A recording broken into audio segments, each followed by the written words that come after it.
Actor Mohan Lal Kerala సినీ పరిశ్రమలో మకుటం లేని మహారాజు. భారతీయ సినీ చరిత్రలో తనకంటూ ఒక ప్రత్యేక స్థానాన్ని సంపాదించుకున్న లెజెండరీ యాక్టర్. తెలుగు, తమిళం, కన్నడం, మలయాళం, హిందీ ఇలా వివిధ భాషల్లో వందలాది చిత్రాల్లో విభిన్నభరితమైనటువంటి పాత్రల్లో నటించి కోట్లాది మంది అభిమానుల హృదయాల్లో గుడి కట్టుకున్న ఆరాధ్య అందాల కథానాయకుడని చెప్పొచ్చు. భారత ప్రభుత్వం మోహన్ లాల్ గారికి పద్మశ్రీ, పద్మ విభూషణ్లతో సత్కరించింది. కేరళ ప్రభుత్వం ఎన్నో అవార్డులతో ఆయన్ను సత్కరించింది. ఆయన సినీ నటుడిగానే కాకుండా సినీ గాయకుడిగా, సినీ దర్శకుడిగా, సినీ నిర్మాతగా కూడా వివిధ పాత్రల్లో అద్భుతంగా నటించారని చెప్పొచ్చు.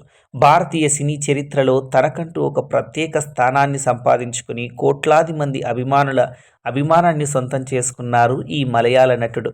మన తెలుగులో కూడా ఆయన జనతా గ్యారేజ్లో నటించారు. వీడియో నచ్చితే లైక్ చేయండి, షేర్ చేయండి, సబ్స్క్రైబ్ చేయండి. నమస్తే.